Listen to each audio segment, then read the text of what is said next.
Good morning everyone. Friends, આપણે chapter number 10 વર્તુળ તેની અંદર લેક્ચર 1ની અંદર આપણે થોડું ઘણું જે શીખ્યા છીએ તેને ફરીથી થોડુંક રિવાઇઝ કરી દઈએ કે વર્તુળ કોને કહેવાય. તો વર્તુળ તેને કહેવાય કે સમતલના એક નિશ્ચિત બિંદુથી નિશ્ચિત અંતર આવેલા તે સમતલના બિંદુઓના સમૂહને શું કહેવામાં આવે છે? વર્તુળ કહેવામાં આવે છે. ત્યારબાદ આપણે તેની વર્તુળની ત્રિજ્યા કોને કહેવાય, તેનું કેન્દ્ર કોને કહેવાય તેના વિશે પણ ચર્ચા કરી ચૂક્યા છીએ. તેમજ એવું પણ જોઈ ગયા હતા કે વર્તુળ દ્વારા સમતલનું કુલ 3 ભાગમાં વિભાજન થાય છે. એક ભાગ જે છે તે વર્તુળની અંદરનો ભાગ કહેવાય છે, એક વર્તુળની બહારનો ભાગ કહેવાય છે અને એક પોતે જે વર્તુળ હોય છે તે. આમ વર્તુળ દ્વારા સમતલનું કુલ 3 ભાગમાં વિભાજન થાય છે.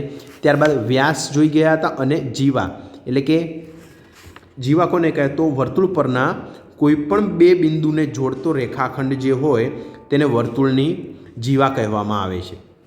ત્યારબાદ વ્યાસ જોઈ ગયા હતા કે વ્યાસ એટલે કે વર્તુળના કેન્દ્રમાંથી પસાર થતી જીવાને વર્તુળનો શું કહેવામાં આવે છે? વ્યાસ કહેવામાં આવે છે. અને ખાસ યાદ રાખજો ફ્રેન્ડ્સ કે વ્યાસ એ વર્તુળની મોટામાં મોટી જીવા છે.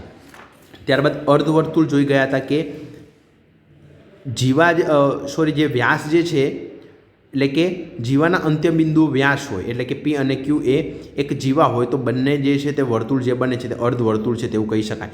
અને વર્તુળની કુલ લંબાઈ હોય જે અહીંયા સાઈડમાં દેખાય છે તેને આપણે શું કહેવામાં આવે છે? પરિઘ કહેવામાં આવે છે. ત્યારબાદ ગુરુચાપ, લઘુચાપ તેમજ વૃત્તખંડ, ગુરુવૃત્તખંડ, ગુરુવૃત્તાંશ અને લઘુ વૃત્તાંશ વિશે આપણે જોઈ ગયા હતા અને સ્વાધ્યાય 10.1 પણ આપણે પૂર્ણ કરી ચૂક્યા હતા. આજે આપણે લેક્ચર 2ની અંદર જીવાએ કોઈ બિંદુ આગળ આંતરેલ ખૂણો કેવો હોઈ શકે તેનાથી આપણે શરૂઆત કરીએ લેક્ચરની.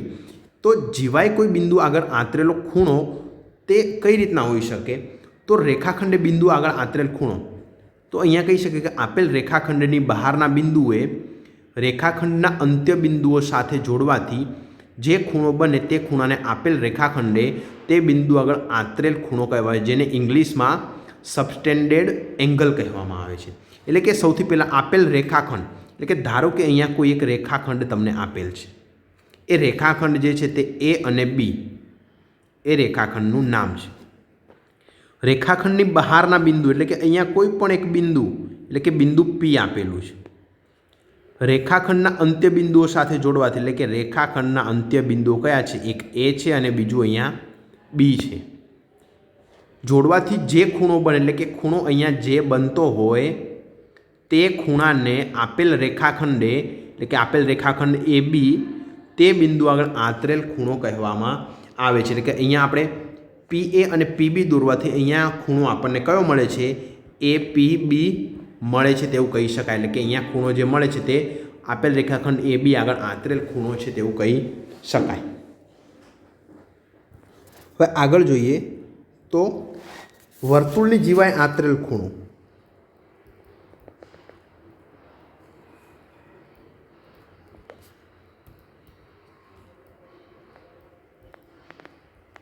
વર્તુળની જીવાએ આંતરેલ ખૂણો. હવે અહીંયા જોઈએ તો ઓ કેન્દ્રવાળા વર્તુળમાં અહીંયા એક વર્તુળ આપેલું છે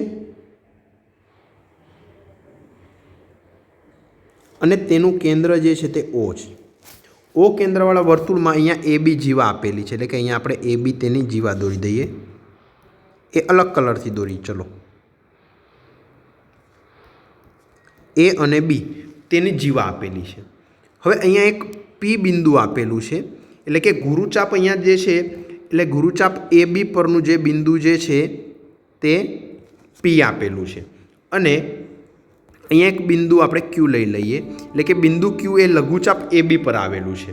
તો અહીં આપણે એક ખૂણો બને છે, એટલે કે ખૂણો એ ઓ બી, આપણે એ ઓ બી એટલે કે અહીંયા આમ લાઈન દોરી દઈએ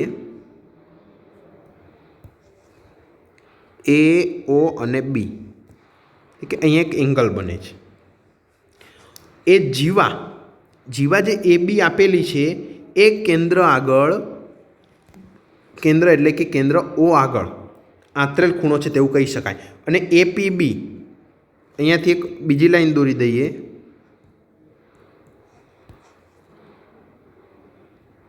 એ પી અને બી, એ પી બી એ જીવા એ બી જે આપેલી છે એ ગુરુચાપ પરનું જે બિંદુ પી આપેલું છે તેની આગળ આંતરેલ ખૂણો છે. એટલે કે એ ખૂણો જે છે તે કયો થાય?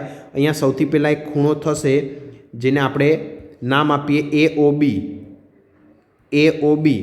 હવે એક ઉપરનો બીજો ખૂણો થશે એ પી બી.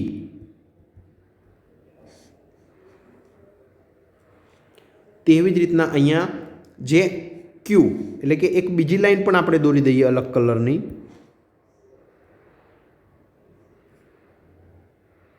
અહીંયા ક્યુ એટલે કે એ ક્યુ બી એક ખૂણો બીજો બને છે આપણી પાસે. અહીંયા ખૂણો એ ક્યુ બી એટલે કે અહીંયાનો ખૂણો આ બને છે. એટલે કે ખૂણો એ ઓ બી એ બી આગળ આંતરેલ ખૂણો કહેવાય.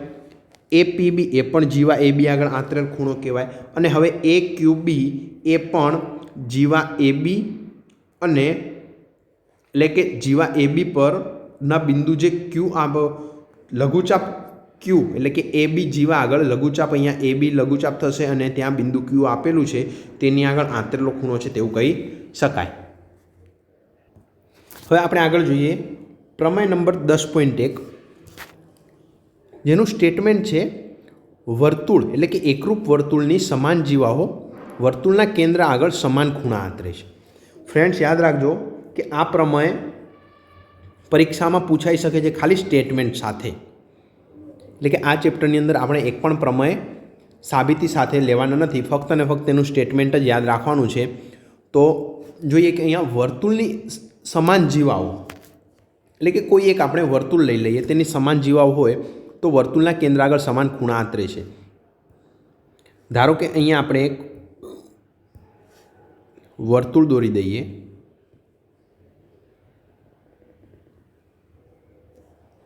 હવે તેની બે સમાન જીવાઓ છે.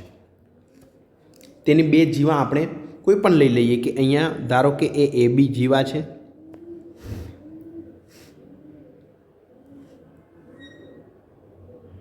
ધારો કે એ બી જીવા છે અને બીજી જે છે તે અહીંયા સીડી છે. એટલે કે અહીંયા એ બી જીવા અને સીડી જીવા એ વર્તુળનું અહીંયા કેન્દ્ર આપેલું છે.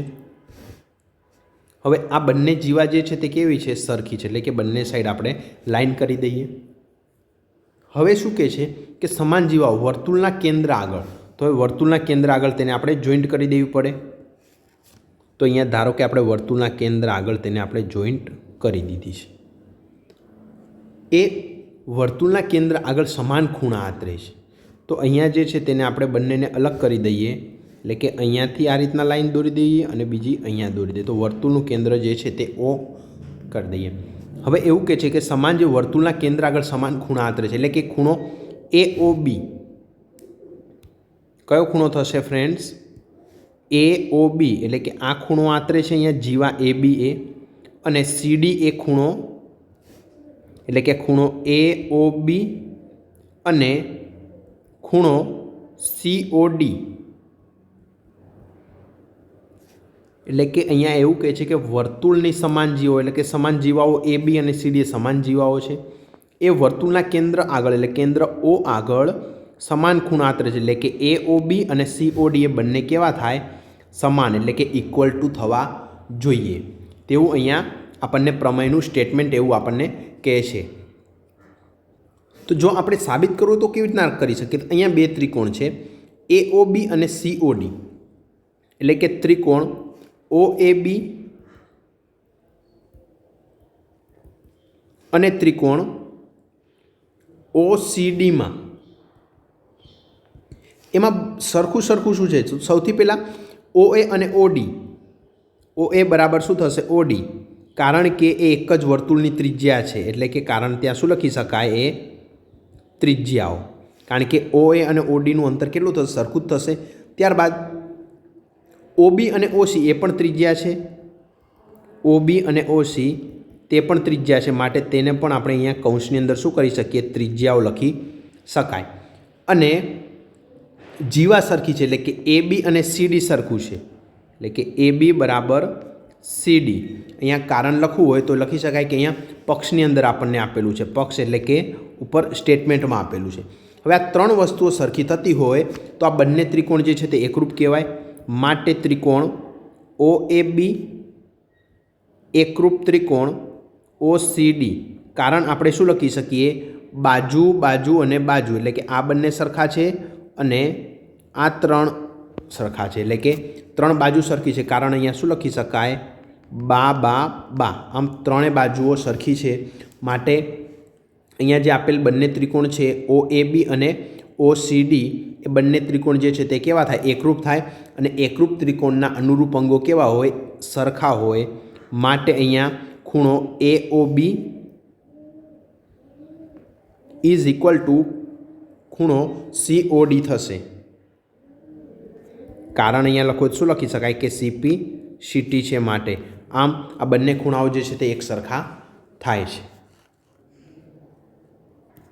હવે આપણે આગળ જોઈએ તો 10.1 જે પ્રમેય આપેલું છે તેનું પ્રતિપ્રમેય એટલે કે તેનાથી ઉલટું, કે જો વર્તુળની બે જીવાઓ વર્તુળના કેન્દ્ર આગળ સમાન ખૂણા આંતરે તો તે જીવાઓ સમાન છે તેવું સાબિત કરવાનું છે। તો ચાલો અહીંયા સૌથી પહેલાં આપણે એક સર્કલ દોરી લઈએ।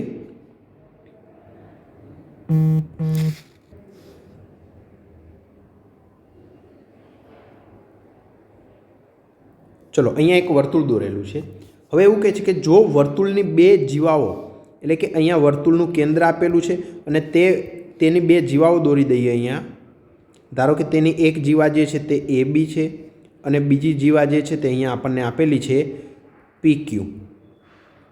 હવે એ બે જીવાઓ વર્તુળના કેન્દ્ર આગળ એટલે કે વર્તુળનું કેન્દ્ર જે છે ત્યાં એ ખૂણો આંતરે છે, એટલે કે એક ખૂણો જે છે તે અહીંયા વર્તુળનું કેન્દ્ર O લઈ લઈએ અને તેની આગળ ખૂણો, બંને ખૂણા આંતરે છે તે ખૂણાનું નામ જે છે તે ખૂણો AOB અને બીજો ખૂણો જે છે તે POQ। આમ એ બંને ખૂણા આંતરે છે। તો અહીંયા એવું કહે છે કે જો વર્તુળની બે જીવાઓ વર્તુળના કેન્દ્ર એટલે કે વર્તુળનું કેન્દ્ર O છે તેની આગળ સમાન ખૂણા આંતરે એટલે ખૂણો AOB ઇઝ ઇક્વલ ટુ ખૂણો POQ હોય તો એ બંને જીવાઓ સમાન હોય, એટલે કે પક્ષ થઈ ગયું અને સાધ્ય આપણે લખવું હોય તો એ સાધ્યની અંદર આપણને શું કહે છે કે AB ઇઝ ઇક્વલ ટુ શું હોઈ શકે, PQ। આ બંને સરખા હોઈ શકે તેવું અહીંયા સાબિત કરવાનું છે। તો અહીંયા સૌથી પહેલાં આ બંને ત્રિકોણની અંદર જોઈ લઈએ તો એવું કહી શકાય કે ત્રિકોણ AOB અને ત્રિકોણ POQમાં ફ્રેન્ડ્સ જે આપણે પ્રમેય નંબર 1 જોયું તેના જેવી જ રીતના આને સોલ્વ કરવાનો છે। અહીંયા જોઈએ તો સૌથી પહેલાં OA અને OQ એ બંને સરખા થશે કારણ કે બંને એક જ સમાન જીવાઓ છે, એટલે કે OA is equal to OQ। કારણ શું લખાય, એક જ વર્તુળની જીવાઓ। હવે આગળ જોઈએ તો અહીંયા સમાન ખૂણો આંતરે છે, એટલે કે ખૂણો AOB is equal to POQ। કારણ અહીંયા પક્ષ આપમાં આપણને આપેલું છે કે બંને એ સમાન ખૂણા આંતરે છે, એટલે કે એ ખૂણો પણ થઈ ગયો અને એક બીજી પણ જીવા આપેલી છે કે અહીંયા OB અને OP એ પણ સમાન થશે, એટલે કે OB is equal to OP। કારણ શું લખાય, સમાન જીવાઓ, એટલે કે OB અને OP એ પણ બંને આપણને આપેલા છે। આમ અહીંયા એવું કહી શકાય કે એક બાજુ, ખૂણો અને બાજુ આમ ત્રણ વસ્તુઓ ભેગી થઈ જાય તો અહીંયા જે બંને ત્રિકોણ આપેલા છે તે કેવા ત્રિકોણ કહેવાય, એકરૂપ ત્રિકોણ કહેવાય। માટે ત્રિકોણ AOB એકરૂપ ત્રિકોણ POQ। કારણ અહીંયા લખવું હોય તો લખી શકાય કે બા ખૂ બા પ્રમાણે બંને ત્રિકોણ જે છે તે એકરૂપ છે તેવું કહી શકાય। માટે એકરૂપ ત્રિકોણના અનુરૂપ અંગો પણ કેવા હોય, એ સમાન હોય, એટલે કે AB ઇઝ ઇક્વલ ટુ શું થશે, માટે AB is equal to PQ થશે। કારણ અહીંયા લખવું હોય તો લખી શકાય કે એ CPCT પ્રમાણે બંને જે છે તે સરખા થશે। માટે એ બી અને PQ એ બંને કેવા થશે ફ્રેન્ડ્સ? સરખા થશે. એટલે કે આપણે જે પ્રમેય 10.1 જોઈશું તેના જેવું જેવું પ્રમેય 10.2 છે. આમ પ્રમેય 10.2 એ તેનું પ્રતિપ્રમેય છે. હવે આગળ જોઈએ આપણે કે આગળ જે સ્વાધ્યાય આપેલું છે આપણને 10.2 તે આપણે ગણવાનું નથી, કારણ કે તે 30% સિલેબસની અંદર કટ થઈ જાય છે. તો હવે આગળ જોઈએ તો કેન્દ્રમાંથી જીવા પર દોરેલ લંબ તેના વિશે ચર્ચા કરીએ. હવે તે માટેના પ્રમેયો આવશે કે કેન્દ્રમાંથી જીવા પર દોરેલો લંબ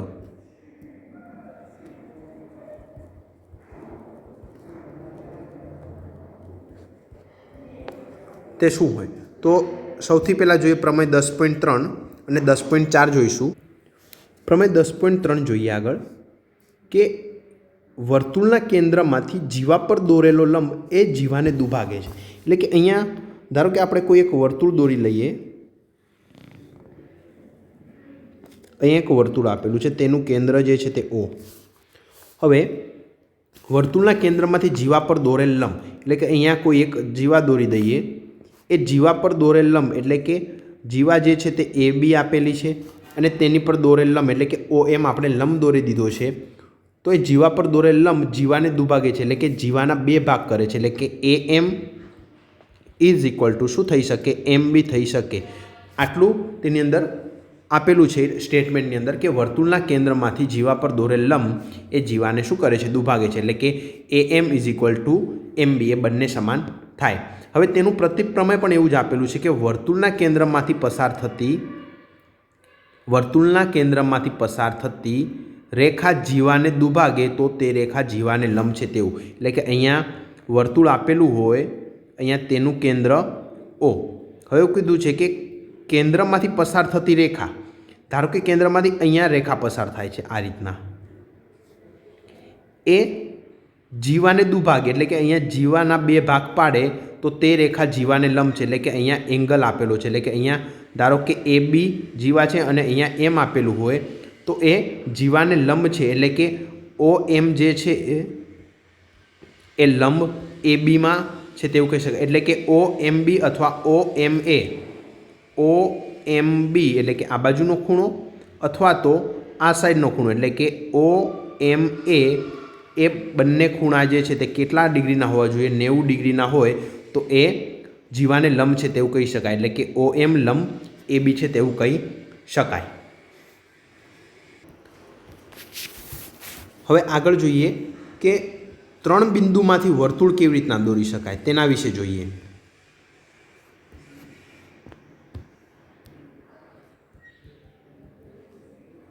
ત્રણ બિંદુઓમાંથી વર્તુળ આપણે કેવી રીતના દોરી શકીએ તેના વિશે હવે જોઈએ.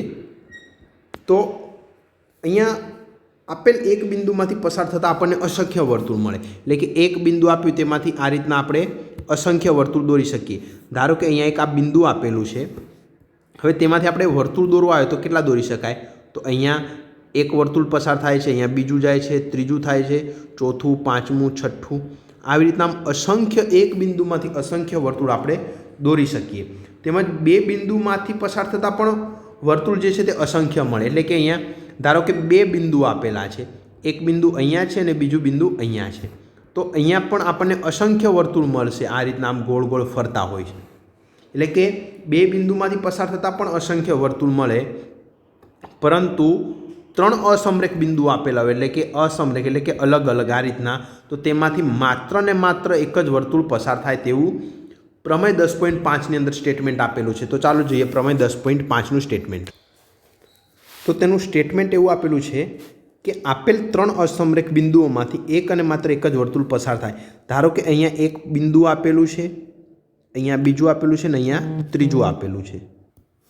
એટલે કે 3 અસમરેખ બિંદુ આપેલા છે, તેમાંથી એક અને માત્ર એક જ વર્તુળ. એટલે કે અહીંયા આપણે વર્તુળ દોરવું હોય તો આપણે આ રીતના વર્તુળ દોરી શકીએ. એટલે કે ત્યાં એક અને માત્ર એક જ વર્તુળ પસાર થાય છે. જો આપણે બીજું દોરવા જઈશું તો બીજું વર્તુળ જે છે તે 2 પોઈન્ટ પર આવશે, જ્યારે ત્રીજું જે છે તે આવશે નહીં. એટલે કે ત્રીજા પોઈન્ટ પર વર્તુળ આવતું નથી. એ માત્ર ને માત્ર જે છે તે 3 असमरेख बिंदुओमांथी एक ज वर्तुळ पसार थाय छे तेवुं कही शकीए। हवे एक बीजो पॉइंट जोईए कि जो त्रिकोण एबीसी एक त्रिकोण आपेलुं होय, धारो के अहींया त्रिकोण एबीसी जे छे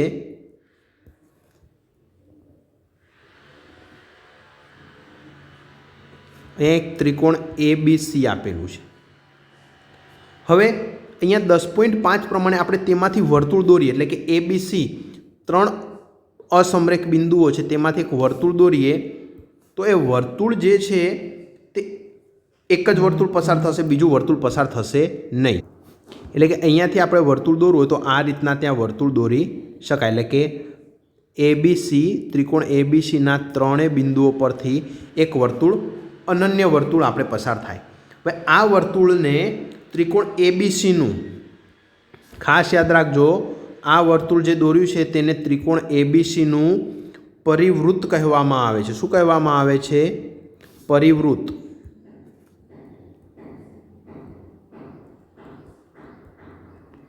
परिवृत्त कहेवामां आवे छे अथवा तो तेने परिवर्तुळ पण कहेवामां आवे छे। परिवृत्त अथवा तो परिवर्तुळ कहेवामां आवे छे अने तेनुं केंद्र होय, धारो के तेनुं केंद्र ओ छे अने तेनी त्रिज्या जे छे ते अहींया त्रिज्या ओबी जेटली आपी छे तो तेनुं केंद्र होय तेने परिकेंद्र कहेवामां आवे छे अने तेनी त्रिज्या जे ओबी आपेली छे तेने परित्रिज्या तरीके ओळखवामां आवे छे। खास याद राखजो के आ जे परिवर्तुळ, परिवृत्त अथवा तो परिकेंद्र अथवा तो परित्रिज्या ते 1 मार्क्स में अथवा तो खाली जग्यानी अंदर पूछातुं होय छे। तो फ्रेंड्स हवे आपणे आजना लेक्चरनी अंदर आटले सुधी ज राखीशुं, प्रमेय 10.5 सुधी। नेक्स्ट लेक्चरनी अंदर मळीशुं त्यारे दाखला विषे चर्चा करीशुं अथवा तो प्रमेय विषे चर्चा करीशुं। Thank you everyone.